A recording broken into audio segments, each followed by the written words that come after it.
Muito bem, minha gente, o Mundo Financeiro está ao vivo com o Momento CFP e já temos pessoas entrando, estamos ao vivo, com um pouquinho de atraso, que tivemos um probleminha. E sem professor Felipe hoje, eu dei um golpe de estado, acabei com tudo e tomei o Momento CFP só para mim, você só eu hoje, sem professor Felipe, aquele xarope que fica me azucrinando, hoje rebelião total. E vocês vão ver então o Momento CFP só com este carequinha que vos fala. E aí pessoal, como é que vocês estão? Vamos falar um pouco então de CFP? Vamos conversar aí sobre alguns conceitos? Na verdade eu não dei um golpe de estado, gostaria muito de ter feito isso, mas infelizmente não o fiz. O problema é que o Felipe teve um probleminha de agenda. Fala aí galera, Vanessa chegando, o Rodrigo, nosso brother. Boa! Ó, Pequi no almoço, Pequi e Goiás, tudo a ver, né? É tradição, se não tiver, não pode ser. Boa. Então, o professor Felipe teve um problema de agenda aí, então tô aqui sozinho, não foi golpe de estado, embora eu considere isso às vezes, porque ele fica me azucrinando. Mas vamos falar um pouquinho então sobre conceitos aí. O Felipe estava desenvolvendo com a gente aqui algo relacionado à gestão financeira, né? Só dando um oi para o professor Cláudio Jurgen, que está aqui com a gente. Fala, professor! Tudo bem por aí? André Timóteo também. Toda a galera aí chegando. Então, o Felipe estava falando sobre gestão financeira, né? Ele vai continuar esse assunto, faltou só um pedacinho dessa matéria, que é a parte que fala lá sobre alguns produtos financeiros, né? Crédito consignado, CDC e por aí vai. E aí ele vai falar sobre isso na segunda-feira, é só um finalzinho para gestão financeira. Hoje eu vou falar de uma matéria que eu dou aula, né? Dou aula dessa matéria no módulo 2, que são as lindíssimas finanças comportamentais, um assunto pelo qual eu tenho grande entusiasmo, acho muito legal, já li bastante coisa, né? E acho que é um campo que tende a ganhar cada vez mais espaço, né? Já tem ganho espaço, inclusive no meio acadêmico, e muitas gestoras já estão usando conceitos, já faz um tempo, né, de finanças comportamentais para atender o cliente melhor, para fazer suitability, né? Então é muito legal ter esses conceitos em mente e cair em questões de finanças comportamentais, né? Geralmente aí 4 questões, um pouquinho mais, um pouquinho menos, na prova do CFP no módulo 2. Não é um assunto difícil, pelo contrário, é um assunto que é fácil e muito gostoso de ser estudado, né? Então, espero que vocês se empolguem aí tanto quanto eu, o nerd das finanças comportamentais. Então, para a gente conversar hoje, bora falar de um assunto que é introdutório, aí, uma introdução às finanças comportamentais, né? O que a prova costuma abordar a respeito disso? A principal característica aí de prova com relação à introdução às finanças comportamentais é comparar finanças clássicas, né, finanças modernas, com finanças comportamentais. Então, é comparar aquilo que a teoria de finanças modernas vai trazer a respeito do comportamento do investidor, como é que essa teoria encara o investidor, e o que as finanças comportamentais têm de contraponto a isso, né? Então, quando a gente fala na moderna teoria de finanças, o que essa teoria, e aí quem lançou as bases disso foram nomes como o Markowitz, né, que é muito conhecido ali pela teoria do portfólio, e enfim, um monte de outros nomes, né, o Eugene Fama e vários outros financistas aí, que lançaram as bases das finanças modernas, né, da moderna teoria de finanças. Qual que é a visão que esses caras tinham? Qual que era a premissa da qual eles partiam para desenvolver as teorias dele, pensando no investidor? Essas premissas propunham o quê? Que o investidor ele é alguém plenamente racional. Então, o investidor, quando ele vai pensar em que ativos colocar na carteira dele, ele sempre vai tomar decisões embasadas, né? Feito análises quantitativas. Para quê? Para buscar sempre a melhor relação entre risco e retorno.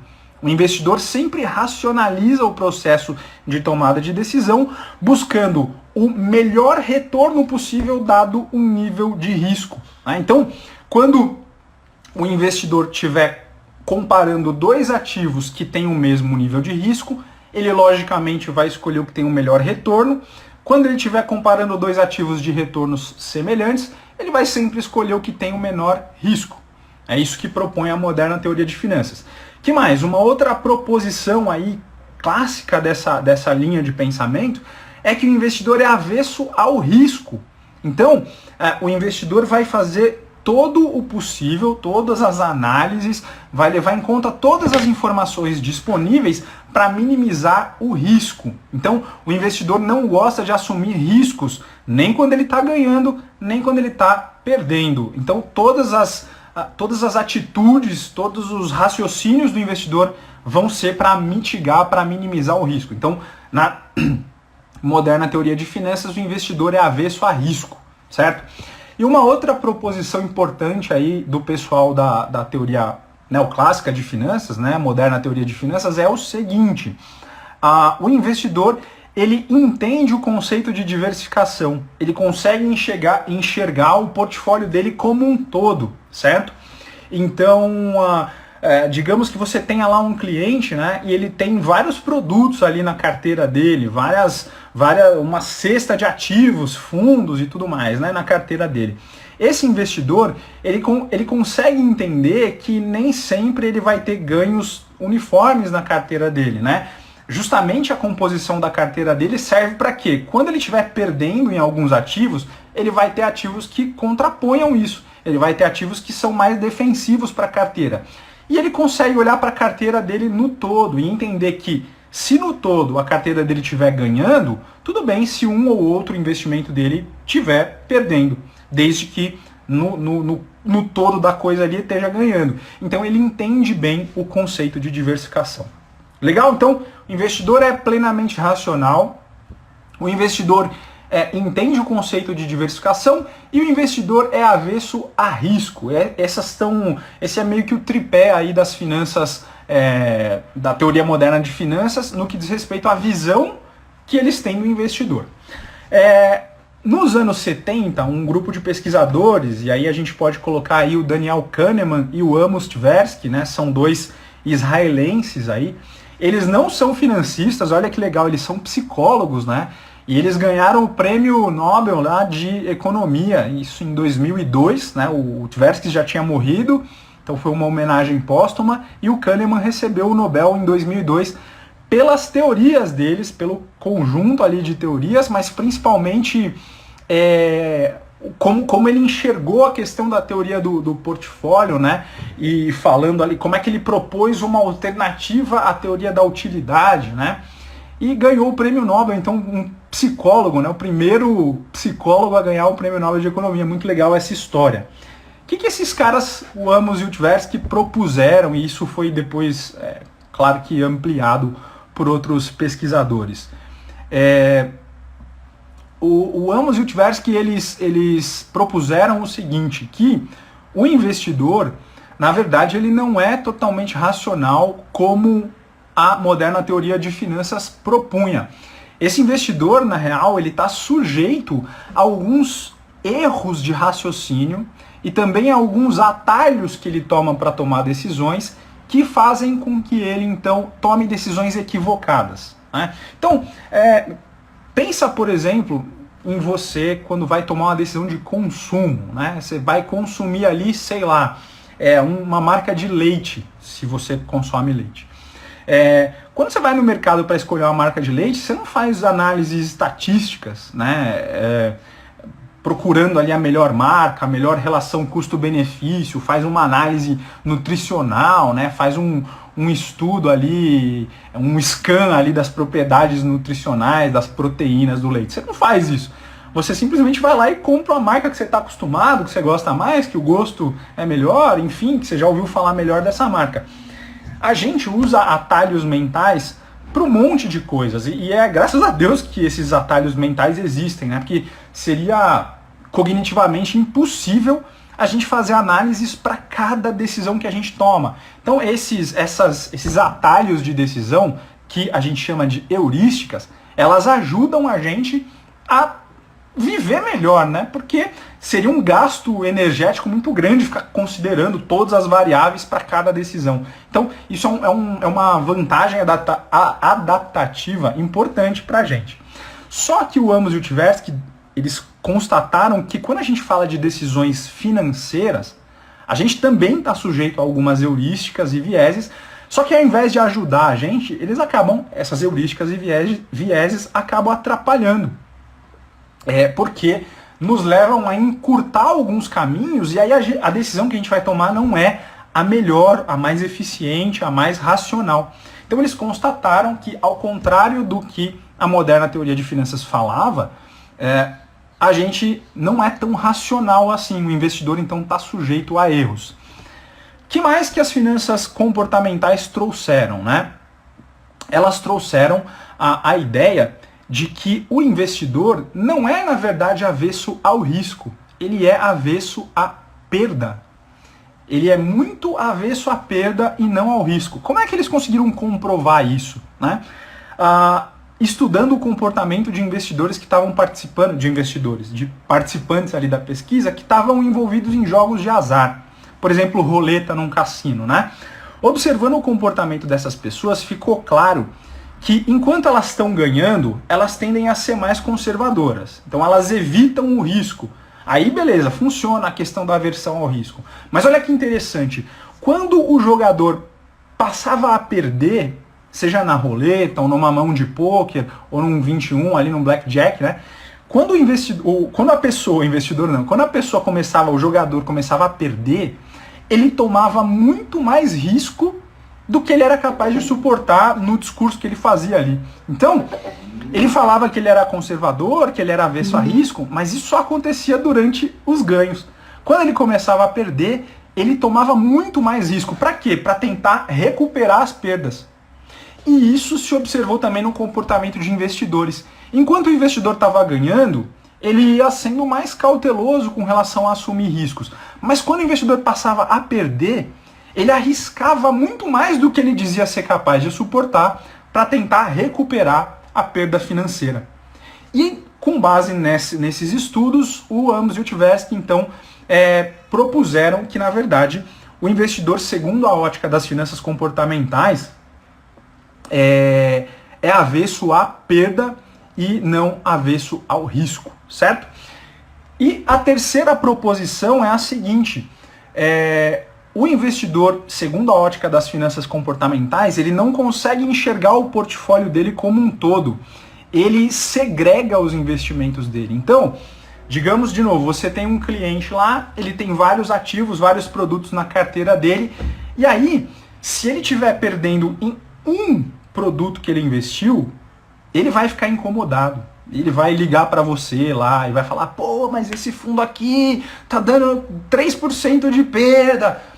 Ele não consegue entender que a carteira dele como um todo está ganhando, que ele tem algumas posições mais defensivas. É natural que haja, muitas vezes, um comportamento contrário aí.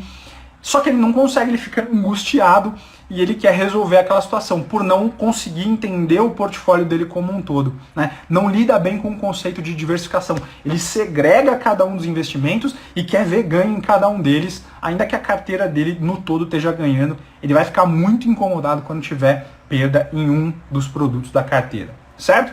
Então, contrapondo o tripé lá das finanças modernas, a gente tem o tripé das finanças comportamentais. Um investidor avesso à perda e não ao risco, um investidor que não entende bem o conceito de diversificação e um investidor que não é plenamente racional. Ainda que ele tenha muita informação disponível, ele não vai analisar todas as informações, muitas vezes ele vai recorrer a atalhos de raciocínio, que são as heurísticas, e muitas vezes ele vai estar sujeito a erros cognitivos, que são os vieses, que a gente vai ver nas próximas lives. Então, para a gente encerrar, vamos fazer um exercício aqui de finanças comportamentais nessa parte mais introdutória. Deixa eu virar a câmera aqui.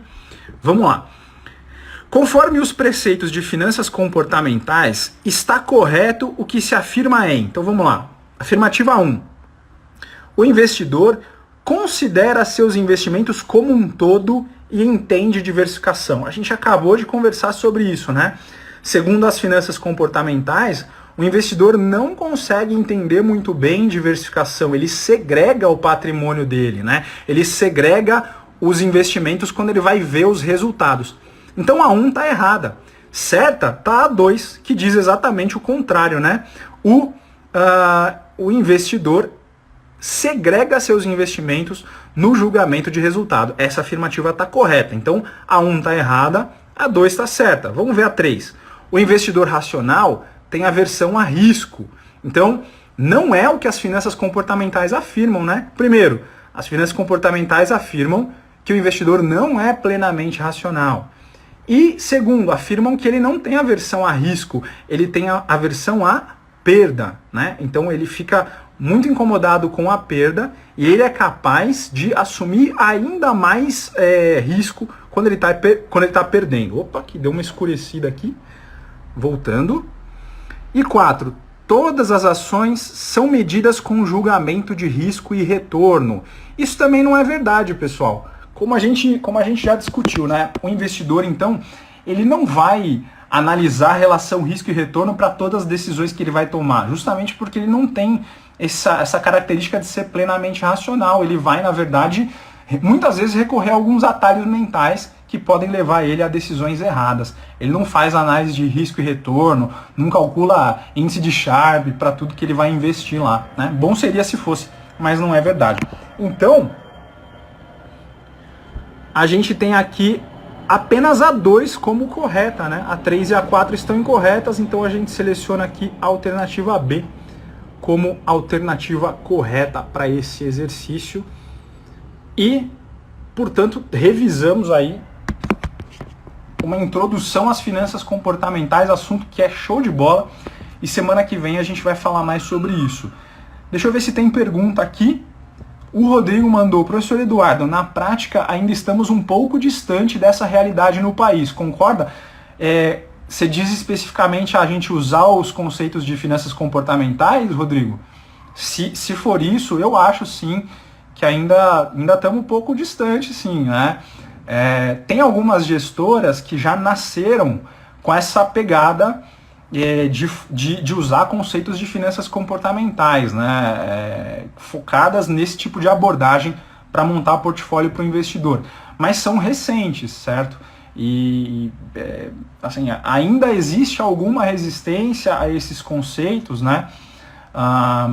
Por parte de alguns acadêmicos e até por parte de algumas pessoas do mercado, mas isso está melhorando muito. Assim, acho que finanças comportamentais têm avançado muito e tem tido uma penetração muito maior do que a gente via há, sei lá, 5 anos atrás, né? Então eu acho que as coisas estão melhorando e nesse aspecto, né, nessa compreensão da cabeça do investidor, isso tem ficado cada vez mais latente aí no mercado. E a gente tem profissionais muito bons, né, que falam bastante sobre isso. A gente tem o nosso professor aí do mundo financeiro, que é o Aquiles Mosca, né, que é lá do BNP Paribas, e ele é um professor, ele é um financista aí que entende pra caramba de finanças comportamentais, que usa os conceitos na prática, né? Então, aos poucos a gente vai aumentando aí esse tipo de penetração das finanças comportamentais. Certo, minha gente? Então, vamos terminando aqui o nosso momento CFP, hoje sem o Felipe, com golpe de estado meu aqui, mas segunda-feira o Felipe volta. O Júlio tá falando que na prova caiu muito estudo de caso e quase nada de perguntas muito objetivas. Legal, Júlio. A prova tem uma tendência dessa mesmo, né? Eu peguei essa questão aqui porque, como a gente está falando da introdução, fica só um treino mental aí. Mas as próximas questões que a gente vai ver quando for falar das heurísticas e dos vieses vão ser sempre estudos de caso, que é o que cai de fato com mais frequência na prova. Não são complicados, né? Mas muito legal, a gente vai ver isso sim nas próximas lives, Júlio. Valeu. Rodrigo tá dizendo que gosta muito do assunto. Com certeza, tem que evoluir na prática nesse quesito, eu também acho, concordo com você. Sou fãzaço de finanças comportamentais e acho que ainda dá para ter uma penetração muito maior, embora eu acho que aos poucos a gente está avançando, está melhorando, mas tem muito campo aí para a gente avançar tanto na academia quanto no mercado, enfim, caminhando juntos aí, essas duas de mãos dadas. Deixa eu ver aqui, Rodrigo, sugestão de livro. Você quer dar alguma sugestão ou que eu dê alguma sugestão? Se quiser dar, vai ser muito bem-vindo. Manda bala.